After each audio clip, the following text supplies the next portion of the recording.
Good afternoon, and thank you for joining us today. My name is Edwin Tan, and I'm one of the co-chairs for the Transforming Communities and Movement Towards Racial Justice series. These past 2 weeks, we've heard from amazing individuals on various issues of racial justice, and today will be no different.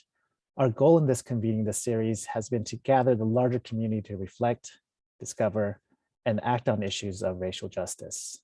We hope these sessions, which have ranged from performing arts to talks and discussions, have and will continue to promote public dialogue in your communities in order that we might create a more just and equitable world.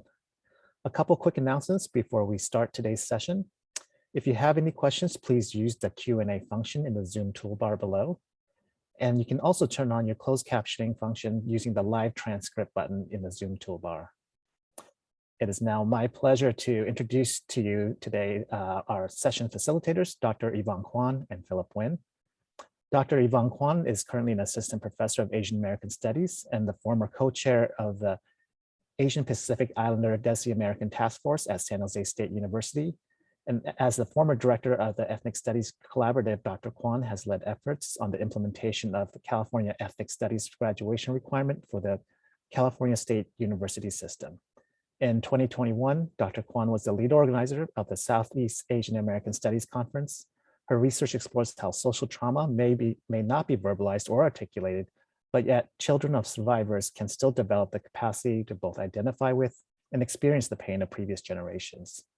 She is currently working on capturing the voices of Asian American leaders from the region. Our other facilitator is Philip Nguyen, and he is the executive director of the Vietnamese American Roundtable, a nonprofit organization that aims to organize, advocate, and educate the Vietnamese American community in San Jose and the greater Santa Clara County region.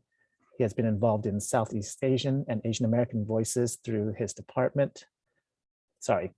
He has been involved in community-based organizing committed to amplifying and uplifting Vietnamese American, Southeast Asian, and Asian American voices through his involvement with the diasporic Southeast Asian and through his involvement with the Diasporic Vietnamese Artists Network, PIVOT, which stands for the Progressive Vietnamese American Organization, the Union of North American Vietnamese Student Associations. Please join me in welcoming Yvonne and Philip. Thank you so much for that introduction, Edwin. Hello, everyone, and thank you for joining us this afternoon for the closing keynote with acclaimed writer and scholar Viet Thanh Nguyen. Viet grew up in San Jose and went to school at Horace Mann, Lowell, St. Patrick, and Bellarmine. Along with being a professor at USC, he is best known for his Pulitzer Prize-winning novel, The Sympathizer, as well as its sequel, The Committed. He's also the author of a children's book, Chicken of the Sea, a nonfiction book, Nothing Ever Dies, Vietnam and the Memory of War, and a short story collective, The Refugees, which includes a story about San Jose, the war years. Please check out the chat for a link to Viet's website. As someone who has taught Viet's work in my Asian American Studies classes, I'm very excited for our dialogue today. Thank you all for joining us. Hey there, Yvonne.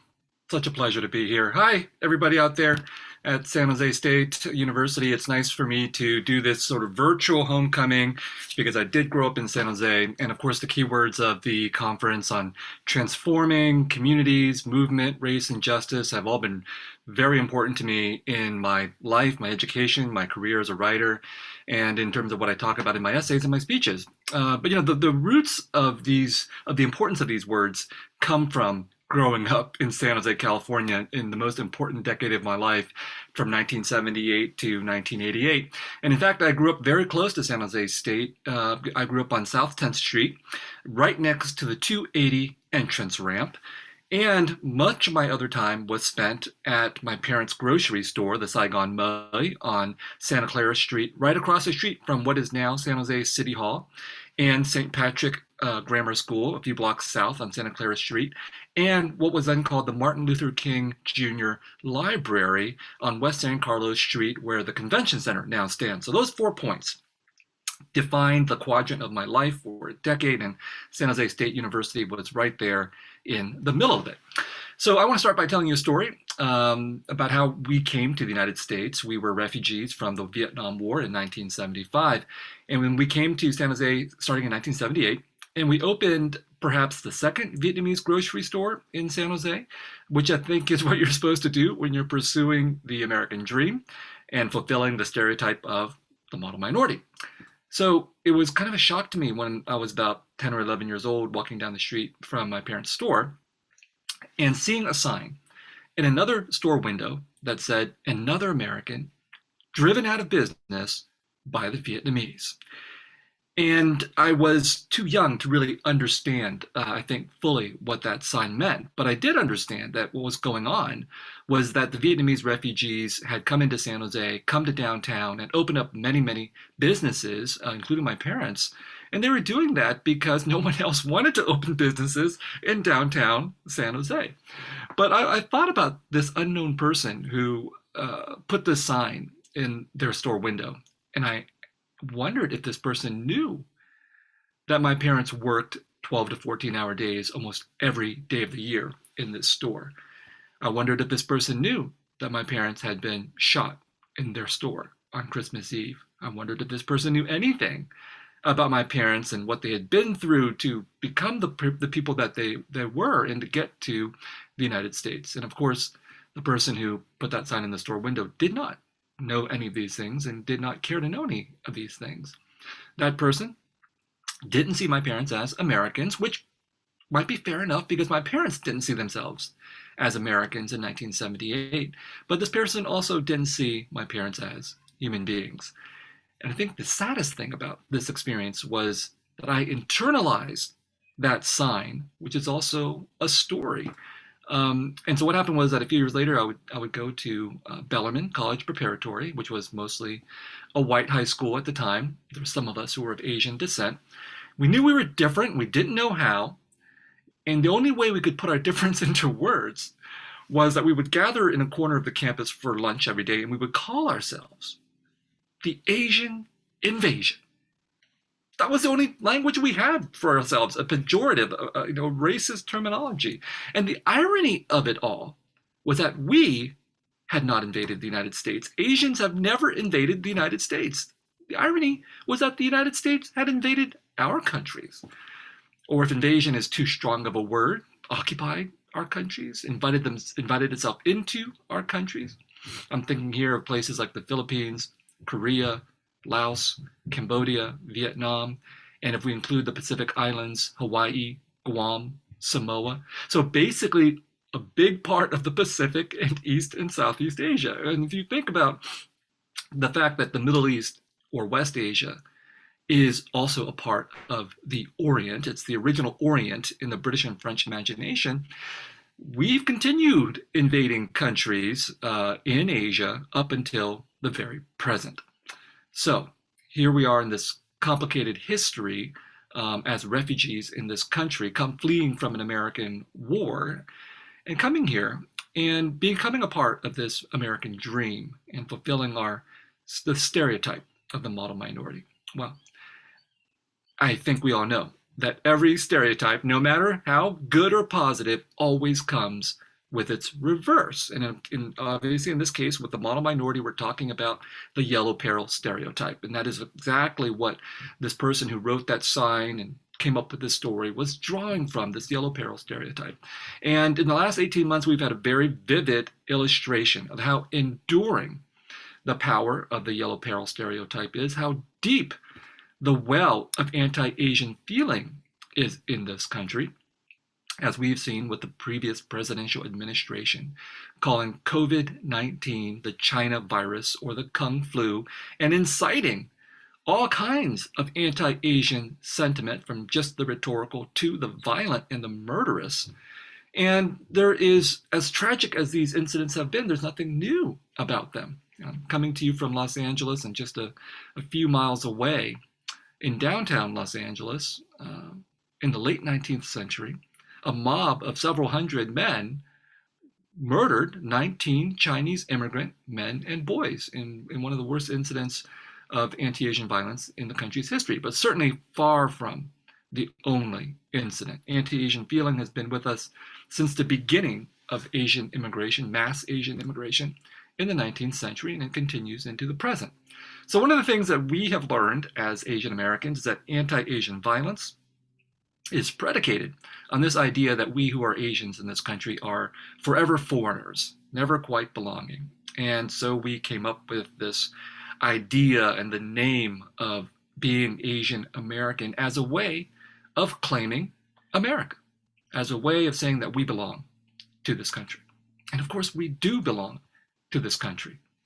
But what if belonging always comes with exclusion?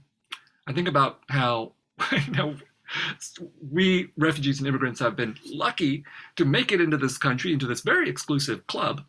But this club is also, at the very moment that we're talking, practicing deportations and border detentions and border separations of families and children, affecting brown people, Muslims, Southeast Asians, and so on. So belonging to the United States, or to any country really, is not uncomplicated. So in addition to belonging, I think we should think about other different or supplemental keywords that are crucial in our efforts to defeat hate, whether it's anti-Asian or otherwise. And one very important word for me is solidarity. I think about how I'm a refugee, and I know many refugees, and how we all have a choice as refugees, which is to identify or not identify with that term, refugees, and with other refugees or migrants or displaced people who are not like us.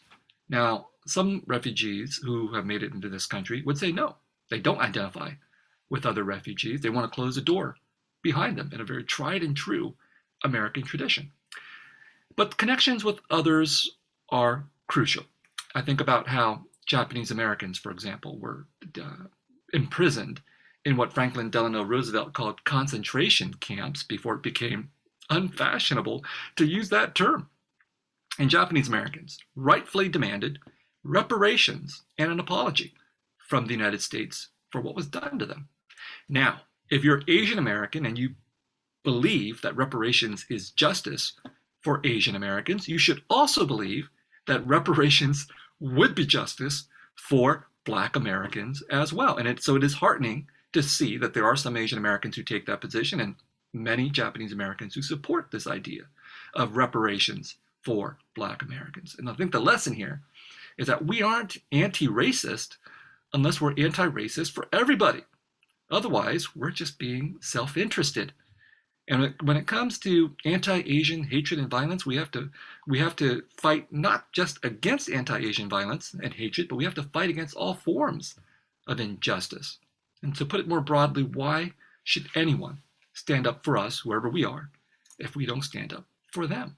So solidarity is a long-term solution rather than the short-term solution of self-interest. And this idea, going back to belonging, this idea of belonging, what does it even mean to belong to the United States, to proclaim the American dream, as I think so many people are reflexively conditioned to proclaim? Now, the American dream has been great for some immigrants, has been great for some refugees, has been great for some Asian Americans. But what if the American dream is also a coded term for colonization? I think about indigenous perspectives, indigenous people's viewpoints here. I think a lot of Americans would say, no, there's no such thing as colonization in the United States. It's what the Europeans did. We are an exceptional country. We don't do that. I think a lot of Native American people would disagree. And of course, it's important to think about this now as Thanksgiving is coming up upon us very soon.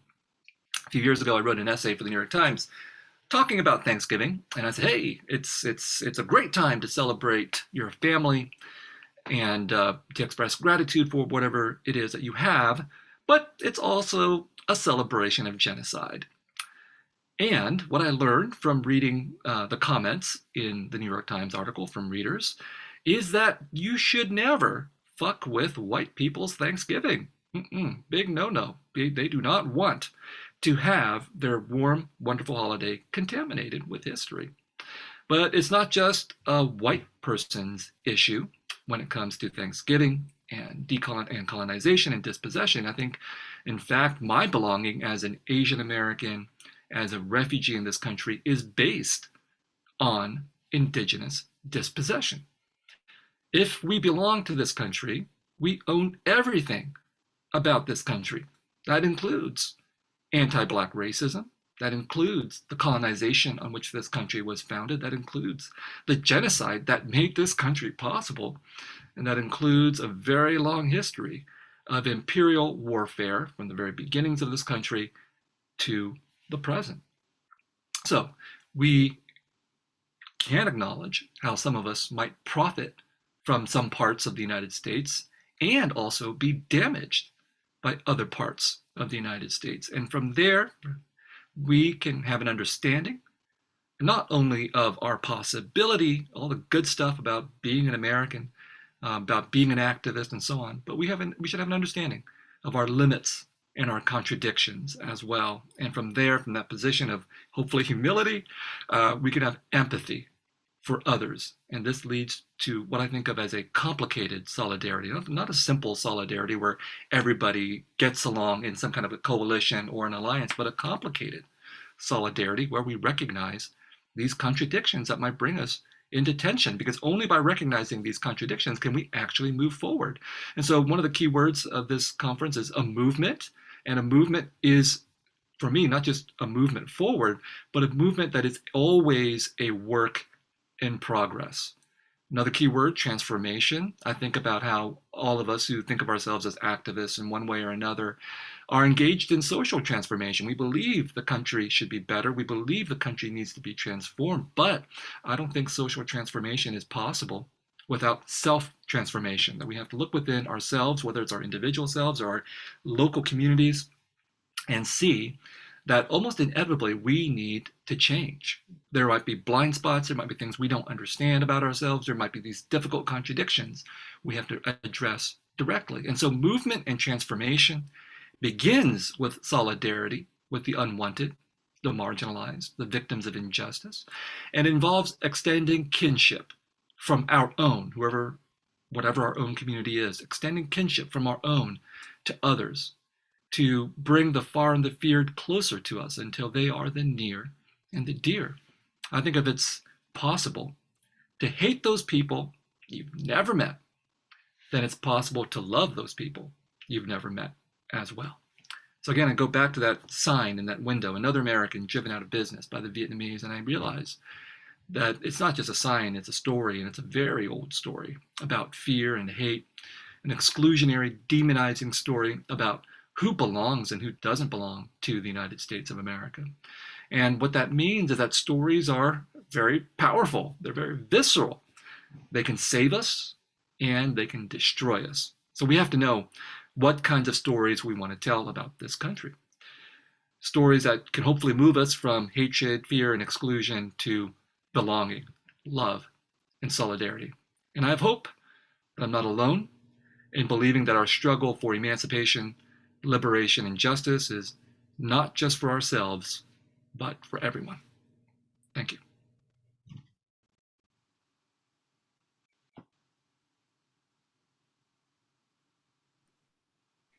Thank you so much, Viet, for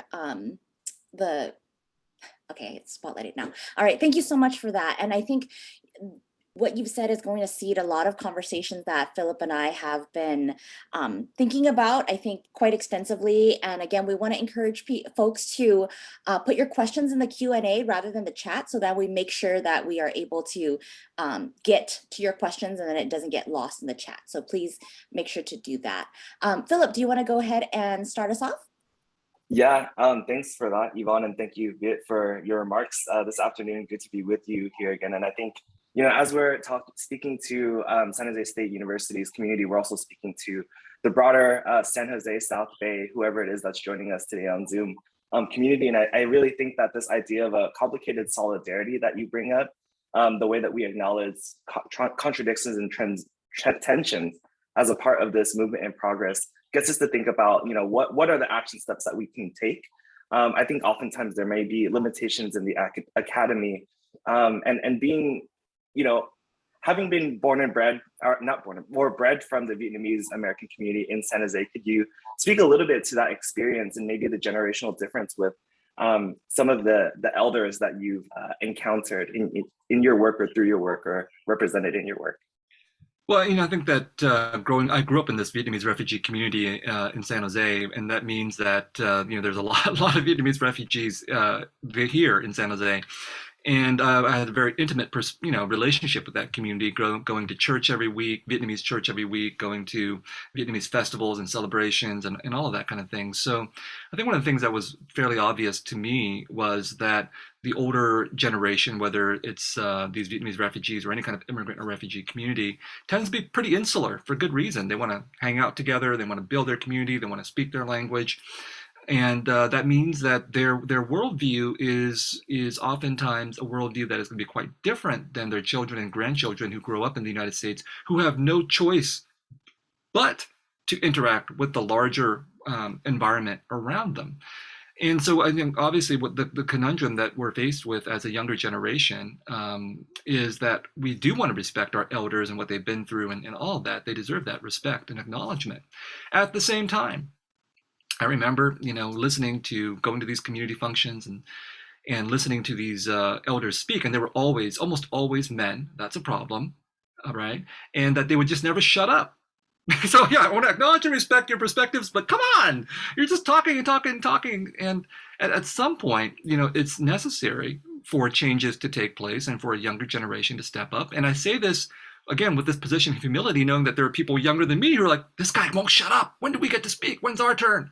So I think we have to take that perspective that we have to both be able to respectfully contest our elders, and we have to be able to step aside for another generation. And we have to recognize that our experiences, and I'm just generalizing here, but our experiences, my generation, are different from my parents' generation. And that part of that difference is rooted in the fact that I have had a different education. I've been able to read about a lot of other things pertinent to the United States. I've encountered different populations, not just outside of San Jose, but in San Jose. I mean, I grew up in a community of white working class people, Vietnamese refugees, and Mexican Americans and Mexican immigrants, which was generally a positive thing. But there were certainly tensions there as well between these different kinds of populations. So we are forced into these kinds of interactions, but we also can voluntarily put ourselves into these interactions, as so many of us have, who are here now, because if we believe in the themes of the conference, that means that we have gone out to interact with our classmates, to join different groups, to join different community organizations, to engage in different kinds of political activities or be involved in certain kinds of different events that will bring us into contact with different peoples and different histories. And this, again, is different than a lot of what our parents and grandparents went through. But of course, a younger generation has a different set of interactions, a different set of things that they're going through. So just to give one example, I think it's been really interesting and compelling for me to recognize that on questions of gender and sexuality, I've had a lot to learn. When I was going to school in San Jose, for example, I went to Bellarmine. It's an all-boys high school. The questions of homosexuality, of queerness, never, ever came up in that environment. And of course, we had huge problems with being all boys and patriarchal all at the same time.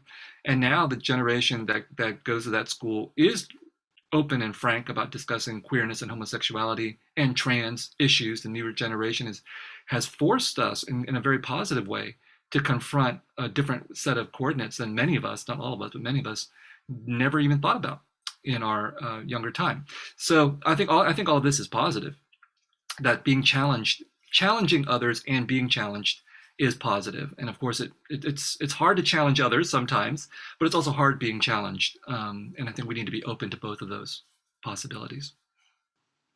Thank you so much for that. I think I'm going to vibe with that just a little bit and talking about not just, I think, generational divides, but also given the heterogeneity of San Jose, Santa Clara County region of the different migrants in the area, right? So, I mean, we have folks who have been here 5, 6 generations, those who are more recent migrants, and then also various social class and pre-migration experiences as well. So recently, the city of San Jose issued a public apology for the racist arson against the destruction of the San Jose Chinatown.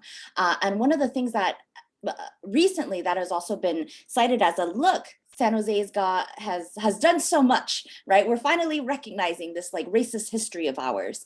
But I wonder too, is that like, as you were talking about the importance of recognizing that we have to be, we are not anti-racist unless we're anti-racist for everybody, right? In a way that also brings into these kind of, I think, class issues as well, because someone in the Q&A raised that there has been a discussion that is very much anti-critical race theory.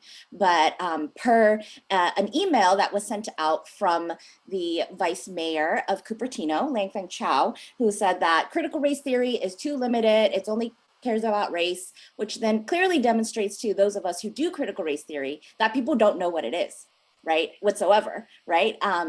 And so one of the key things that in defense of her statements, Chow also claims that she's not being an apologist for the Chinese Exclusion Act, because she's pointing out it wasn't just about race, it was about labor.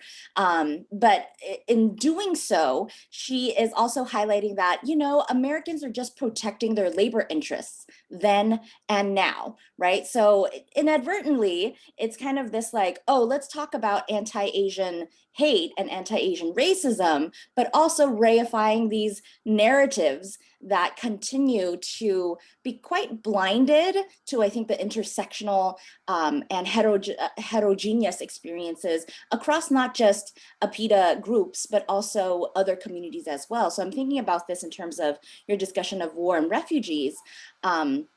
And along with the George Floyd case and all of the anti-Blackness that has been circling around. And a lot of these protests, we see these signs of Asian Lives Matter, right? So given that, like, can you speak a little bit to like, what do you think in this moment, where's this kind of racial awakening for a lot of, I think, APIDA folks who maybe did not kind of think in those terms, or maybe they did, but are just more vocal about that, but don't have that complete history? How can we then reconcile this heterogeneity across generations and across different groups?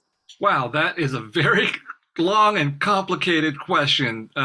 If I could answer that fully, I could probably become president of the United States, right? Okay, so let's begin with the burning of San Jose Chinatown, because it's interesting. It took place at the site of the Fairmont Hotel, and actually, when I was in high school, I'm so old. That was when the Fairmont Hotel was built. Okay, and we were like, oh my God, there's a new hotel. So I went and actually wrote an article about it for the school newspaper, and I knew nothing about this history because there was no plaque, there was nothing there to acknowledge that. So I think that apologies and acknowledgements can be very limited if that's all that we do, but they do have a function, at least of symbolically stating that these things did happen. We are, unconditionally sorry for them, and so on, and introducing them into history and consciousness, and from there we can do other things. Now, the other things becomes really crucial because people are right when they say things like, just changing the name or just, putting a new fact into a book or something will not fundamentally change inequality. They're absolutely right, which means we should do other things to fundamentally change inequality, which was why, I wanted to bring up, at least very briefly, issues of reparations and issues of land dispossession and land back. This is when things, I think, get even more complicated. Right now, some people are offended by apologies, or are offended by this idea of so-called wokeness and all of that. Well, if they think that's superficial, let's talk about material, transformations. If they really think that that class is more important than race, let's talk about that. If you really do believe that economic inequality is what matters the most, then let's talk about what economic equality would look like. And those people don't want to have that kind of a conversation. They believe that the solution to economic inequality is more capitalism, instead of these other possibilities that I think are at least implied in my talk and in your question, not just about reparations and land back, but also radical economic equality.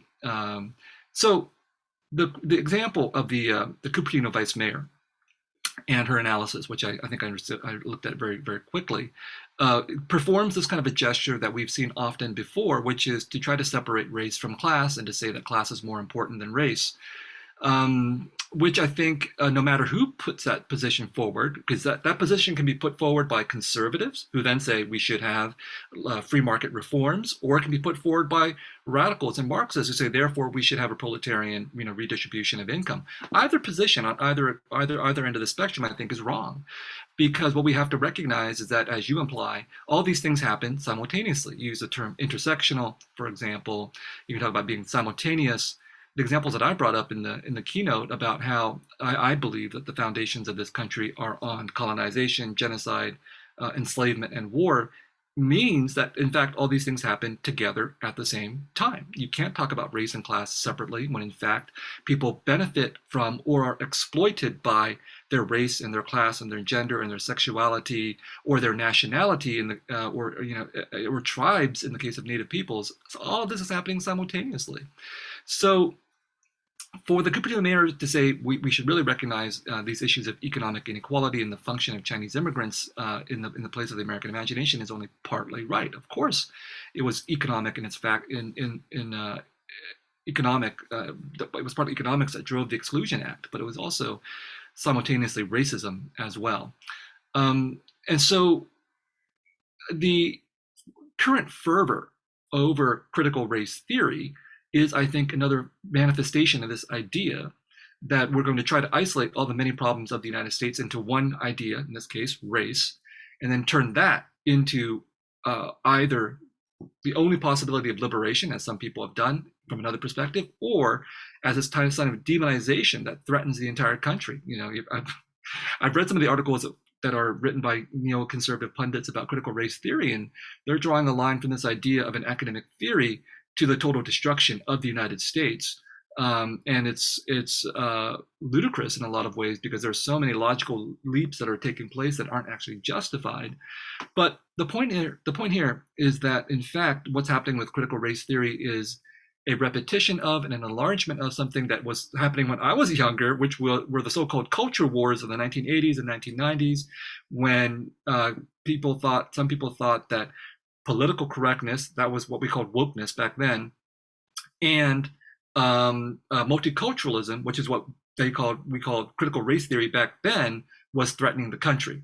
And it didn't really threaten the country. We're still here 40 years later, and arguably we're better for all these struggles that we had. So I think I'm deeply skeptical of this idea that somehow, if we actually address what critical race theory had to say and actually read some of the books or the articles of the critical race theorists, that we would be destroying this country. So in many ways, I think the resistance against whatever it is that critical race theory represents is actually more threatening than supposedly what critical race theory is. And so I'm not sure where I'm ending up with this answer to your question, but I think that we who are supportive of this general idea of critical race theory and everything that it represents should stay committed to the necessity of intersectional analysis and politics. At the same time, I am old, so I will say that yes, we sometimes go overboard. Yes, it's sometimes not necessary to cancel or to censor and so on and so forth. For example, right now, there's a movement afoot to censor books and ideas in the curriculum. And yes, it's wrong to censor Beloved, to remove it from the curriculum. Yes, it's wrong to say we can't talk about slavery in Texas. All of that is wrong. But that leads me to think I'm not very supportive of the opposite either. So I tend to err more on the side of freedom of speech and artistic freedom as being things that are principles that we should believe in, even if it means being hurt sometimes. And that's not always a popular position to take. Yeah, thanks, Viet, for that. I want to kind of bring it back to, during your remarks, you mentioned this unbelonging in this article that you wrote around Thanksgiving time a couple of years back, and how we really, white people will get really mad when we fuck with their Thanksgiving, and what Thanksgiving kind of represents for this pursuit or promise of the American dream. You mentioned this memory of a visceral love expressed in sacrifice in the marrow of your bones, and in Nothing Ever Dies, you also talk about the stories of your parents as not just immigrant stories, but also war stories, how you wondered what was passed over in silence, and that you knew that the absent presence of the secret is not enough. The secret that is there is not mine. And I'm wondering now, as we're coming from the conversation about critical race theory, the kind of purpose and project of ethnic studies as a discipline, as a way to develop to self-reflect and also develop a collective or community self-consciousness. How can love and healing be a part of that longer term process? Well, I think for many of us, these questions of love and healing are broadly political questions and cultural questions, but they also come out of these very personal experiences that I think each of us has had with our own families, our own homes, our own individual communities. So again, just go back to the Vietnamese refugee example. Yeah, many of our parents and grandparents have been deeply traumatized by the histories of warfare, colonization, sexual exploitation that they have lived through, and they carry these wounds into our present, into the households that we grew up in, and so those wounds, had oftentimes had deep impact on their children and their grandchildren. So oftentimes in very negative ways when those wounds were translated into, abuse and neglect and things like this. But they also had, tremendous ramifications just in terms of imbuing many of us with a very personal sense of history, so that the questions of colonization and war, therefore, were not just these abstract ideas we learned about in history books, but they had emotional texture in our personal lives. And so everybody probably, or many people have emotional issues with their families, regardless of whether they happen to be refugees or not. This is kind of a universal kind of thing. So many of us are invested in questions of love and healing, or its impossibility, no matter what our background happens to be. But if these issues are aggravated by historical trauma, they can be pretty severe. And so when we talk about the necessity for love and healing, I think we are talking about what we do with our own families and our own loved ones, but also what that means at this collective level as being a part of this country. So that's why I was talking about in the comments the necessity for us as Americans, and as non-Americans for some people, to acknowledge the past, to acknowledge history, because without that, I don't think there will be love and healing that will be possible. I mean, if we think about, for example, the fact that the Civil War ended quite a long time ago, but we're still fighting its battles in a lot of ways, and that's partly because we, in fact, have not come to a condition of radical love between different peoples. We have not been able to heal because we have not dealt with the legacies of the war and of slavery and of racism, all of which continue well into the present. So I think that we need to be careful about the discourse of love and healing, that it's absolutely necessary that love and healing be interpersonal, be individual, that it be based on human contact and human conversation and dialogue, but that's not all. That if we restrict it only to that level, then we veer potentially into being sentimental, into believing that if we can only do this with other individuals, we can solve the problems of the country. I think we cannot solve the problems of the country without doing the individual actions, but we also need to address these collective issues of what the country has done and how we can deal with those things at the level of politics, culture, and economics. And that's exactly what we're wrestling through right now. So love and healing, absolutely necessary, but we're only going to get there by going directly into the things that are dividing the country. Thanks so much for that. And also, I wanted to bring up this, the opening keynote that we had for this conference, in which Professor Andrew Jolivet talked about it was circling around the Twitter sphere quite a bit, but we have an anthropology professor, Elizabeth Weiss, who had posted some quite, I would say, offensive photos of posing with Native American ancestors and their remains. And given that, and this need to address this generations of violence, not just within the country, but I think even in a place like San Jose State, that, we're having this conference, but yet, there's this other elephant in the room where we have a tenured faculty member who has been inflicting violence upon particular communities, in which these communities are saying that, but the argument is that this is academic freedom, right? So I'm wondering, how is it that we can reconcile these multiple narratives that encircle the work of racial justice, and how do we actually transform without it seeming performative? Sure. So I know a little bit about this case since I just read about it before our event.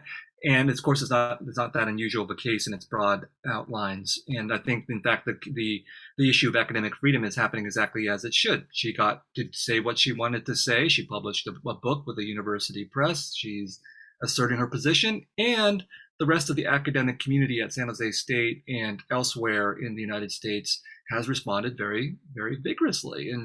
And I think that's actually more important than saying, this person should not have had the right to speak at all. But obviously the question is that enough? On one extreme, you have academic freedom and free speech. On the other extreme, you have the person saying noxious things and doing noxious things. I think that too often we're forced into that binary. Well, either we can have one or the other, and therefore, the response is everybody has to stand up and defend this person, or everyone has to say this person should be completely silenced or forced to leave her position. I think there's actually other things that can be done that are, to me, much more important. And that is, for example, and I don't know San Jose State, so these are purely speculative-ish questions, but does San Jose State have a Native American Studies program? How many Native American professors does San Jose State have? Does San Jose State support its Indigenous students? Does San Jose State give scholarships to Indigenous students? Does San Jose State recognize the land of the Ohlone people on which the San Jose State and the rest of San Jose is built? In other words, there are very many kinds of material, economic, structural things that any kind of institution can do in response, more than only apologize, condemn, or fire a particular individual. And so when our conversation is locked into only those very individual responses, then of course everybody's frustrated in the end, because even if you got rid of this one professor, that removes a provocation and an irritation and something hurtful or somebody hurtful, but it doesn't do anything to address all the other ways in which the institution might already be neglectful of and silencing of Native American peoples and Indigenous students' experiences and perspectives. And so we want to be careful that, again, that issue of performativity, that simply performing a symbolic rejection of something and labeling it out of bounds doesn't then simply continue to reinforce an ongoing structural neglect of peoples and populations. So, I mean, that would be the first thing I would want to investigate, is San Jose State's actual commitment to Native American history, Native American communities, Native American students, and Native American studies. It's a university. This is what we do as academics. And if we're not teaching students, if we don't have diverse faculty, if we don't have an curriculum that's responsive, if we don't have a student center and all these types of things, then we're failing in our function as an institution. Absolutely. Thank you so much for that. And, those are great points that we will follow up with our institution, right? Because, I mean, I'm sure you've seen some faces that I made early, because we have some work to do, right, in supporting our students and our faculty and staff as well. And so, Philip, would you mind if I ask one of the audience questions? Okay, great. I think, so we have Carmen Kennedy in the audience here, and Carmen says that back in the 70s and 80s, there was not much conversational framework for parents to talk about what was going on. There was this idea of be polite, work hard, and you'll manage to succeed, right? Or even nowadays, it's like, go get an education, you'll be fine, those kind of things. So the question is, what in your early life, or even from the teachings of your parents, gave you tools to deal with racism and the racist, quote unquote, divide and conquer strategies that complicate alliances between people of color and stratify how people of color experience racism? Wow. Well, I guess I have to give credit to being a Catholic. So the question was about my personal experience, and I'll expand beyond that, but about the personal experience. I grew up in a very Catholic household. My parents were devout Catholics. They sent me to Catholic school my entire life. And lo and behold, despite all that, I came out an atheist. So go figure.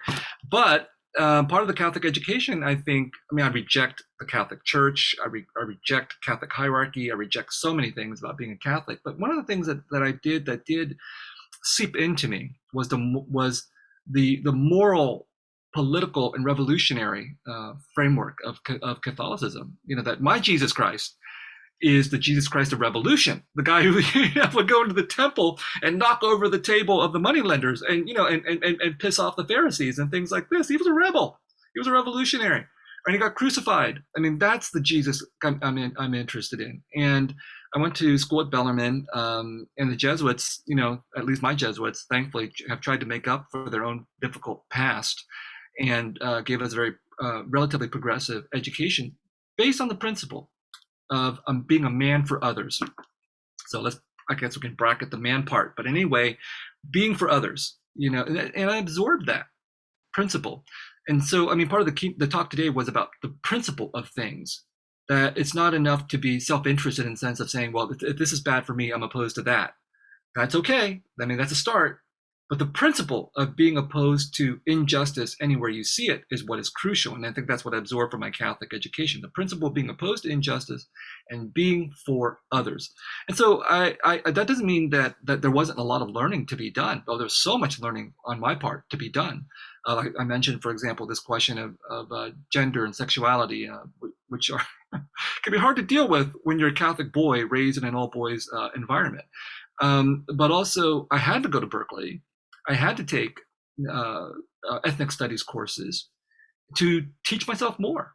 And what was really crucial for me was obviously Asian American studies that deeply informed the comments that I gave to you today, but it was very important for me to take other kinds of courses. So my first ethnic studies course was at UC Riverside as a freshman was actually Introduction to Chicano Studies. I mean, like I said, I grew up in San Jose, surrounded by Mexican immigrants and Mexican Americans. I wanted to learn more about this very important population that is a part of not only my life, but California and the United States. At Berkeley, it was also really crucial to take African American studies. Took a lot of African American studies courses. I read a lot of Black literature, global Black literature, and U.S. Black literature. Deeply informed my point of view about wanting to be a writer, but also on these questions of racism and the divisions between people of color. So for example, right now I'm in the middle of reading Frank Wilderson's Afro-Pessimism. And that's, I think, a really important book, makes very important arguments about the deep centrality, the fundamental importance of anti-Blackness to European and white notions of humanity. Wilderson argues that the human is not possible without anti-Black racism. So it's a very serious argument that he's making. He's also making an argument that what he calls the junior partners of white supremacy, which is to say all other peoples of color, are complicit in anti-Black racism. That's a challenge. There's a challenge for me to think through, and for a lot of other people to think through as well. But we have to confront the challenges, whether we fully agree with them or not. We have to face these kinds of contradictions to the idea that if we're all unified together as people of color, we'll be able to construct this alliance and coalition to rise up against racism and colonialism. In fact, there's so many divisions that are in the coalition. And sometimes these are very, these are divisions that on the one hand we think we should be able to overcome them. So ethnic antagonisms between different communities who are put into economic conflict with each other. It's very, very, very common. And so the tools we have to work through those things are present, even if we have to fight that fight again and again with every location and every generation. But yet there are these other contradictions between people of color that I think are politically just as important and possibly more challenging to think through, which, for example, the Wilderson argument that other people of color are only junior partners and will resort to anti-Black racism before being allied with Black people. We have to think through that. We have to confront that challenge the very notion of coalition and solidarity. So I think in wrapping up the answer to the question, I would say, I think we're actually all given, many of us are given the personal tools to work against division and injustice, because many of us have had some kind of religious education. Many of us have been exposed to these ideals of the American dream and so on. So we have to enact them. And so part of the political struggle is to use the rhetoric of our ideals, which have been deeply compromised or have failed, to get people to live up to those ideals. That could be part of the political strategy. But then the other part of things is, again, to educate ourselves and to educate others.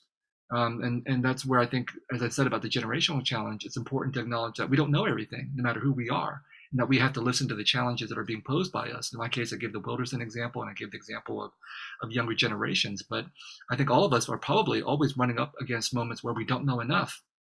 And I think it's important that we don't assume that we already have enough knowledge to confront the challenges that are offered to us. We have to continually reach out, talk to other people, and also learn more from the sources, the activists, and the books that are out there. Thank you for that, Viet. And I want to kind of tie that. You mentioned coalition building, solidarity, and I think a step from that is what allyship might look like for the folks out there watching. We have a question from the audience from Andrew Allison, who, as a white male aware of his innate privilege and wants to write characters of other cultural backgrounds, what is the best way to recognize subconscious bias to avoid whitewashing and stereotyping when writing characters not of your own background? And I know you've also talked about the way that art and writing is a political act, as well as how many have deemed you this voice for the voiceless, which you've denied, right? And sort of reclaimed to say that we have never been voiceless. And I think as Vietnamese refugees, we know that many of us are quite loud indeed. So. Well, great. I mean, it's a good question because, of course, Andrew is referring to controversies over people who write characters of other communities to which they don't belong. And of course, that can be done badly, which will lead to anger and hurt feelings and political recriminations and so on. But the consequence of that is not, I think, again, to say that people shouldn't cross over borders and boundaries to write about other people. If you think about it, a lot of the debate or controversy around this is about cultural or racial differences. Can a white person write about a black person, and so on and so forth? But I think about this as a writer, and I think, my God, writing about my parents is really hard. I mean, those are other people, and the interfamily dynamics are oftentimes so divisive that people have a hard time trying to empathize with the people they grew up with, that they live right next to. So the question of borders and boundaries is not about just these massive communities and these abstractions and so on, but it's oftentimes really, really personal. So as a writer, your first obligation is simply to have the capacity for empathy. This is one of our most basic tasks, to have the capacity for empathy for other individuals and imagine ourselves in their situation. And that it can be, that is, to imagine someone of a different culture can be challenging, but so can imagining someone who is your neighbor or your relative. And of course, I think that is symptomatic of politics as a whole. When I raised that point about, trying to imagine the far and the feared and to bring them to the near and the dear, oftentimes the far and the feared are not the people around the other side of the world, could be, but oftentimes there are literal neighbors. That's why this country has such a hard time dealing with Mexican immigrants or Mexican Americans or Latin American immigrants. Those are our neighbors. Those are the people right next to us. And so much of our venom is reserved for them, and that's a very classic political situation. So you have to have that willingness, to cultivate your empathy, to imagine other people and what they're like. Number two, you got to do your homework, and I think that's really crucial. And I think that maybe for some people, some writers or some artists, they're not willing to do the homework. They're like, well, I have artistic freedom, I can imagine, therefore all I have to do is imagine. And I think you need to do more than that. So for example, I talked about how I took a lot of African-American literature courses, read a lot of Black literature. I think that gave me enough confidence to write one short story in my book, The Refugees, featuring a Black American character. That story is called The Americans. And the Black American character in that is a retired African-American bomber pilot who flew bombing missions over Southeast Asia during the war in Vietnam. I'm not a bomber pilot. I'm not Black. I'm not as old as this character is.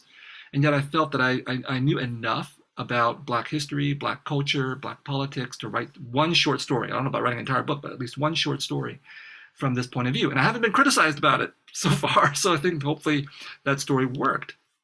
But the point is, it's necessary that if you're going to write about somebody else's history or somebody else's experience, that you should try to read as much about that experience as you can, and to listen to people from that community and what they say, both in terms of their own scholarly work, with their own oral histories, but also what they say otherwise. I think, for example, about the fact that I'll go back to Wilderson as an example. Frank Wilderson. He says, he says, I don't care what anybody else thinks about my book. I'm writing this book for Black people. And I think that's the right position to take. He's not writing this book for me. My problems are not his problems. He doesn't have to care about what I feel about what he has to say. But likewise, my position has been, since I wrote The Sympathizer, that I'm writing this book for me, and then I'm writing this book for Vietnamese people, and then I'm writing this book for Asian Americans and everybody else can listen in and eavesdrop, because in fact, that has been my experience growing up in this country. Andrew says he's white. I grew up fully exposed to white culture and all of its manifestations and feeling that I was on the outside listening in, and that I was the one who had to do the work to understand what white people were saying and all their many manifestations. I think that's fine. But I think for a lot of people, they're not willing to do that in reverse. I think a good number of white people, not all, but a good number, aren't willing to be the eavesdroppers because they've never been put into that situation. The culture is all about them. Everybody else has to eavesdrop on them. Well, what happens when you're forced to take a position of humility, as Andrew is doing, and be forced to listen in? So to listen in means that you have to do a lot of it, because as a non-white person, I've spent my entire life listening in on white people's conversations in many, many different forms. And so for a white person, I think they have to ask themselves, how long do I have to listen in before I can contribute to this conversation? Is it 5 minutes? Is it 5 hours? Is it 5 years? And you have to ask yourself that question. How much work are you willing to do to listen in and learn before you speak up? And again, I think that is true for all of us. I'm responding specifically to Andrew's question from a white person's perspective, but I think it's true for all of us. We could be a man, we could be heterosexual, we could be an American. We're always in a situation where we're offered the possibility of listening in and learning versus just jumping in and starting to talk right away. And that's an analogy for what it is that artists and writers have to do when confronted with cultural differences that they're not familiar with.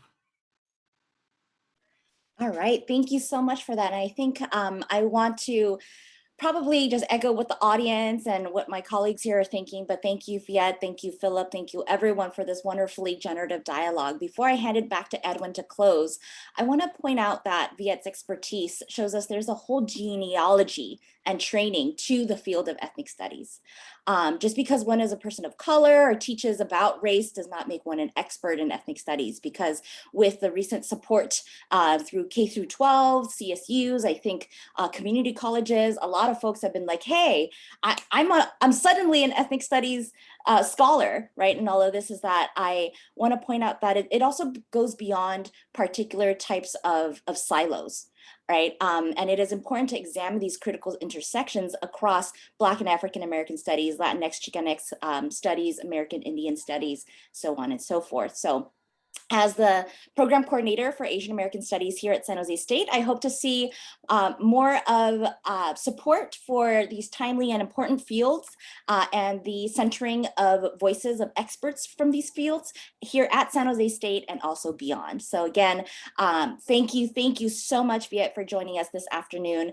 Edwin, please take it away and help us close off this wonderful conference and event. Edwin, you're muted. You'd think by now I would learn, but thank you so much to Viet, Philip, and Yvonne just for that amazing session. And just as we close out this series, I want to encourage everyone to continue to reflect on the contradictions and tensions that Viet has shared about, and ultimately that we can act on those, on that internal struggle and through conversation, through dialogue, through self-reflection, and ultimately through community transformation. Each of us has the ability to influence others in our own spheres of influence, so never doubt your ability to create change within yourself and within your communities. And so our hope is that this series will continue to be a yearly event, and that where the community can help co-create sessions. And we hope that next year we will move just beyond this current pandemic and be able to hold these sessions all over the region so that we can really engage with the community. So we can have sessions maybe in the Mexican Heritage Theater, we can have sessions down in a business on campus, wherever it might be. So we hope that you'll be part of this moving forward. And on behalf of the planning committee, we just want to thank you for joining us for this inaugural Transforming Communities movement towards racial justice, and that you have a wonderful day. Thank you so much.